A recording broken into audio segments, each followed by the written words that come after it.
Today, I'm going to show you some ancient Chinese tricks to painting the Sylvaneth Tree Lord and how to pop that model.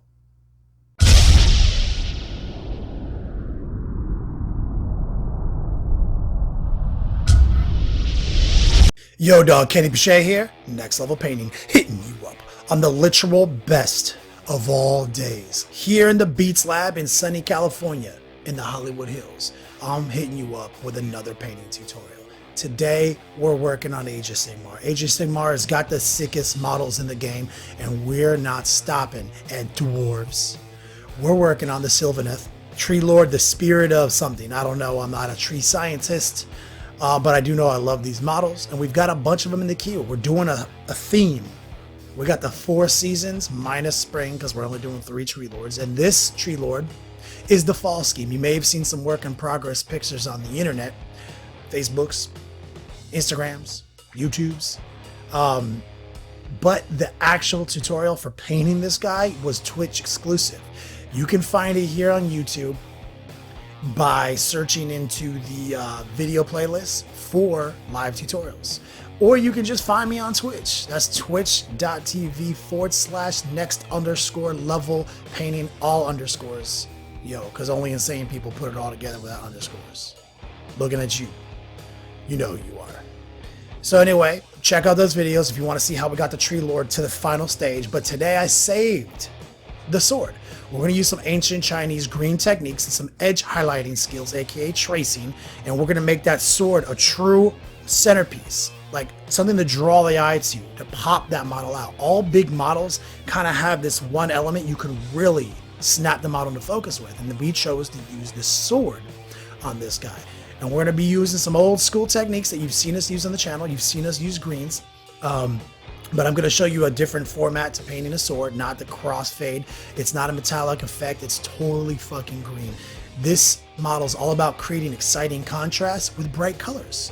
We do have a dark color in the middle of it all, but it's exciting. So stay tuned, watch the whole video, and at the end of it, I'll show you the final product. Anyway, guys, I want to do a quick shout out to my patrons. I want to shout out my boy James, Jonathan, and 50-Foot Fox. Thanks, guys. You came in clutch this week. Patreon is my personal crowdfunding page. It's how I keep the lights on, and big thank you, guys, to helping me do this. We can't do it alone. Bringing hobby back all day, every day. Also, thelongwar.net is the fastest growing library of video content. It is the home of the battle reports. You're going to want to check that out. Let's do this thing, guys. Gnarls Green, another OG color in the Next Level Painting lineup. Very dark, natural forest green, basically. We're going to establish a couple of really thin coats of Gnarls Green over a black primer on this sword. Obviously, black is a little bit more difficult to work with, but let the airbrush do work. It's about 99% air, 1% paint. Subtly build the transition up. You lean on that air, like let that air come out in quantity with a little bit of paint. It will dry rapidly. You won't get any runny paint. And there it is. Pretty solid base coat, just, basic Gnarls Green. Now we're going to jump into the iconic color Iosin Green, one of the best greens in the business.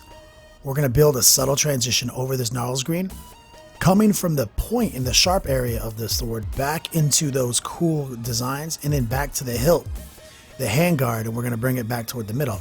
This is not going to be a traditional crossfade effect.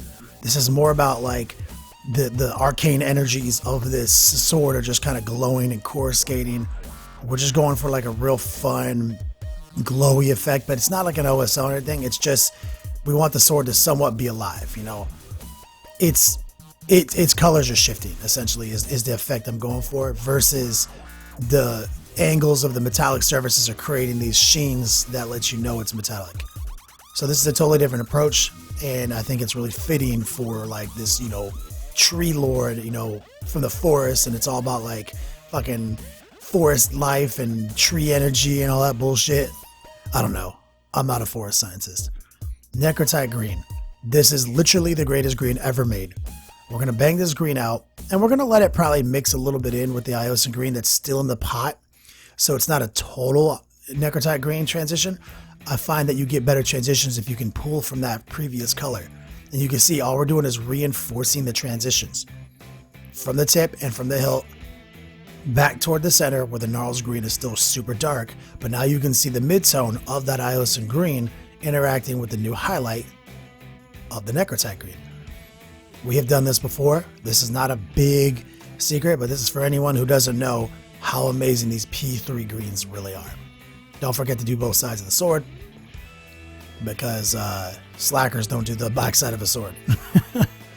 Bang it out, get it looking good. 99% air, 1% paint. Nurture these highlights up. These are one of the biggest mistakes people make with an airbrush, where they just try to go from like the darkest color to the brightest color in one fell swoop. So now here's the linchpin of the whole look. Flash Gets Yellow from GW. This is still like one of the best yellows in the game. A little bit of Flash Gets Yellow mixed in a little bit with Necrotite green.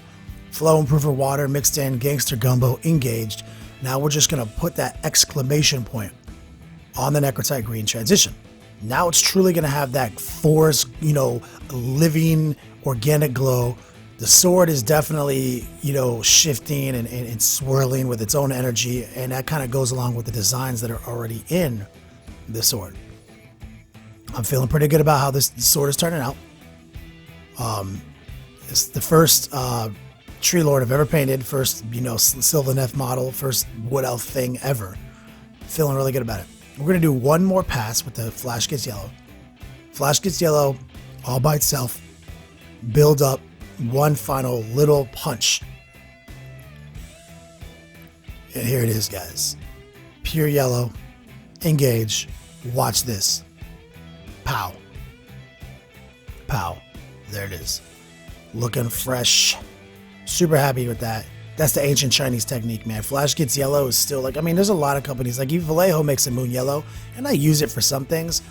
But man, when you really need it to when you need to punch that green up one notch, man, nothing's better than Flash Gets Yellow. I don't know what it is. Okay, now it's time to really dig in and really create the true effect. This is where you put the airbrush down and you settle on a brush technique for a few minutes. Painting that hilt black, any black will do. I think I'm just using Abaddon black. Water down, create the most clean paint by numbers effect here. Do not get that black on the green. Now we're gonna go back and use the same green color palette we used before, and we're gonna paint inside the channel of this one groove. Now I was thinking about going with a different color for contrast, but I've already kind of established that like it's green on top of green glowing. So this channel is gonna be, we're gonna go to our bright green, water down a couple of thin layers of Necrotite green, and we're just gonna build it up. We're gonna kind of hand blend it. We're gonna bring some Flash Gets Yellow into it. We're gonna very subtly like make it, establish a new transition inside the channel there. So the green is glowing inside there. Even though that would normally be a darker area on most models, this sword is just coruscating with light.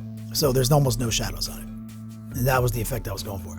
So the same thing, take a Necrotite green, cut in some of the angles, find the points, trace basically, aka edge highlighting as many surfaces as you feel comfortable with. Nice watered down application of your highlight color, couple of thin coats will do you justice here. Definitely catch the hard edges with the less watered down paint, and then just keep moving forward and building those transitions and building those clean edge highlights. And that's gonna do work for you guys. Look at that. The sword is a different situation now. You can see where the watered down paint is, and you can see where the super hard, very little watered down paints are on those edges. Feeling good about that sword. But now let's talk about this color choice on the hilt. I've already used this gray to white transition one other place on the model, and that was on the skulls. So I'm gonna do the same thing here on the hilt. It's gonna start black, then I'm gonna mix a little white in with the black, and then just start building a highlight up. Sort of a wet blend transition here once I start building the grays up, and then we're just gonna keep adding more and more white to the mix, and we're gonna go back and forth with the application until we get like a nice combination of transition and hard edge whites.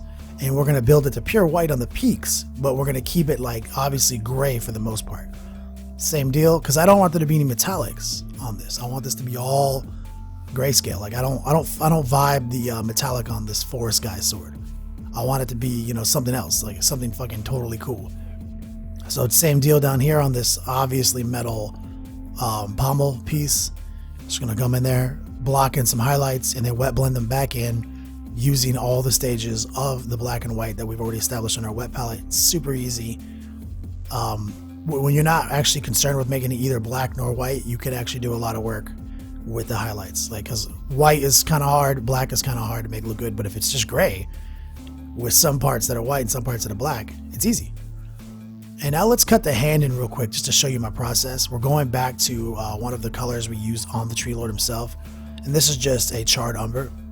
And we're just going to bang it out, build up his hand with charred umber, and then we'll hand blend it later to match the Tree Lord, because we're not going to use our airbrush here. You know, I just wanted to cut it in for the sake of the video so you can really see how good this sword's going to look with everything blocked in. And it's magnificent. You know, this is the kind of thing you need to focus on when you're doing a big showpiece model, centerpiece to your army.